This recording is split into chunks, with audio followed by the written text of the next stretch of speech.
सासू माँ की नई सहेली। प्रिया किचन में चाय बना रही होती है और सुमन ड्राइंग रूम में बैठकर मजे से टीवी देख रही होती है। तभी दरवाजे की घंटी बजती है। प्रिया, जरा देखना तो कौन आया है। देखती हूँ मम्मी जी। प्रिया दरवाजा खोलती है तो सामने पड़ोस वाली विमला आंटी खड़ी होती है। नमस्ते आंटी जी, कैसी हैं आप? मैं तो बिल्कुल ठीक हूँ बेटा, पर तेरी सास को क्या हुआ है? आजकल कहीं दिखती ही नहीं है। जब देखो तब टीवी के आगे जमी रहती है। अंदर तो आइए आंटी। अरे ओ दीपक की अम्मा, कहाँ हो?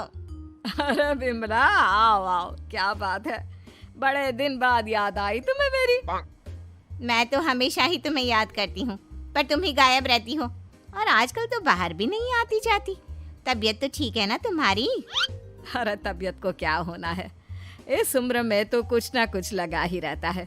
मेरी छोड़ो, तुम ये बताओ कि क्या चल रहा है गली मोहल्ले में।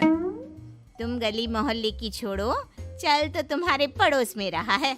तुम्हारी नई सहेली आई है। मेरी कौन सी नई सहेली?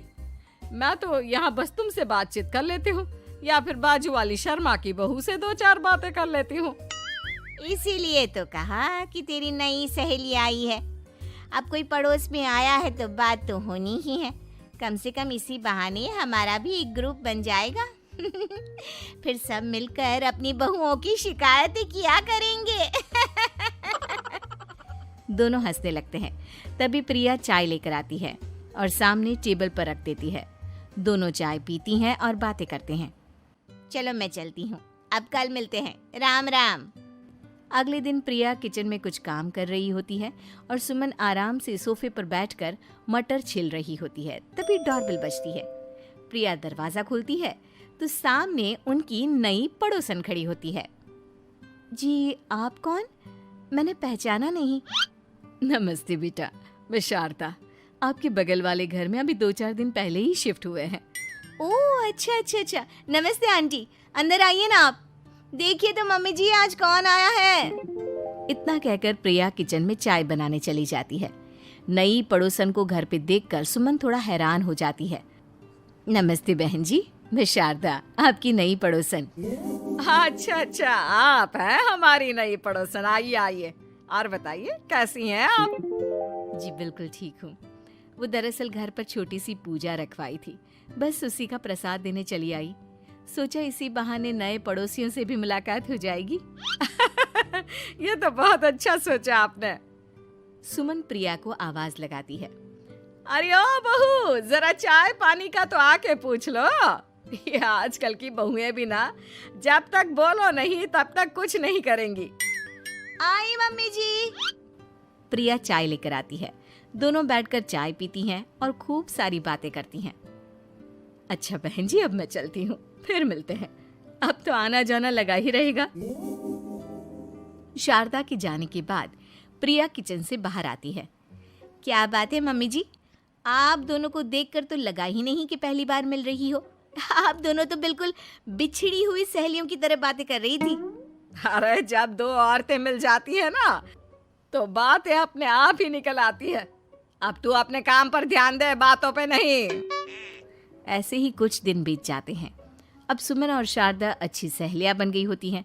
दोनों एक साथ मंदिर जाती, मार्केट जाती और कभी कभी तो विमला भी इनके साथ मिलकर खूब हंसी ठिठोली करती।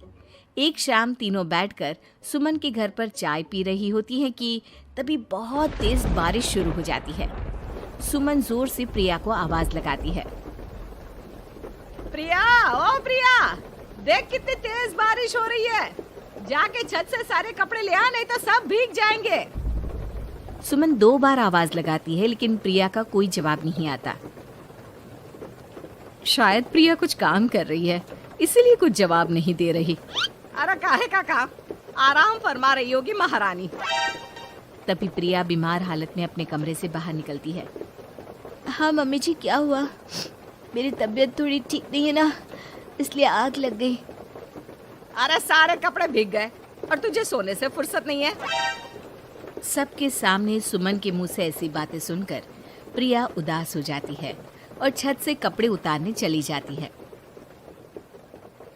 सुमन, ये क्या बात हुई? प्रिया ने बताया ना कि उसकी तबीयत ठीक नहीं, इसलिए उसकी आंख लग गई। तुम भी ना खामखा उसे सबके सामने सुना दिया।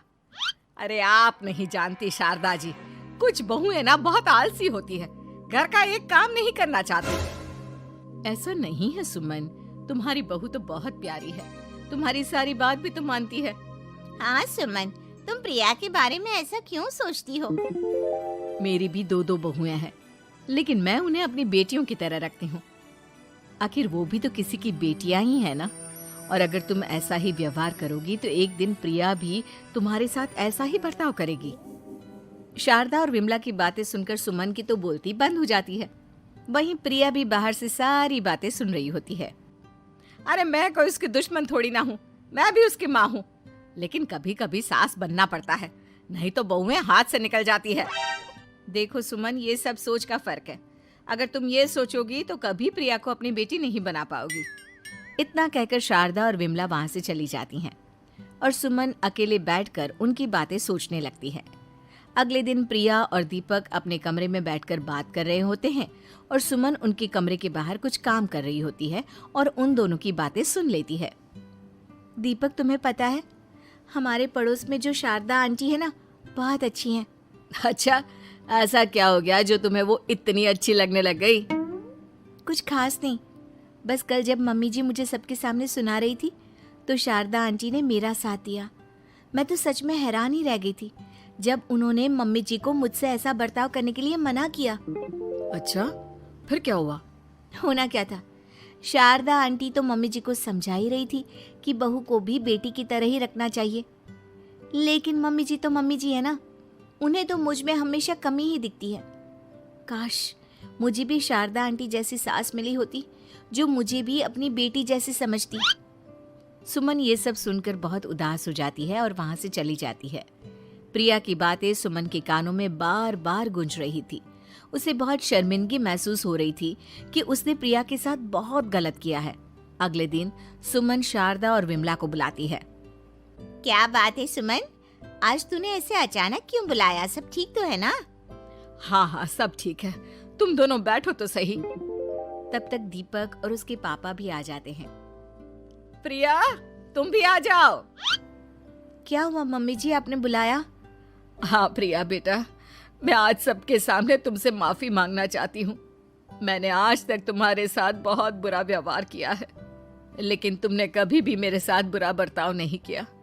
मुझे अपनी गलती का एहसास हो गया है, हो सके तो मुझे माफ कर देना। प्रिया अपनी सास की बातें सुनकर हैरान हो जाती है। उसकी आंखों में आंसू आ जाते हैं। प्लीज मम्मी जी, आप मुझसे माफी मत मांगिए, मैं भी आपकी बेटी ही हूँ। वैसे एक थैंक यू तो मेरी नई सहेली को भी बनता है, जिसकी वजह से मुझे मेरी गलती का एहसास हुआ। शारदा बहन, आपका बहुत बहुत शुक्रिया जो आपने मेरी आंखें खोल दी। अरे क्या सुमन, तुम भी ना। तो फिर इसी बात पर चाय और पकोड़े हो जाए? हाँ, क्यों नहीं।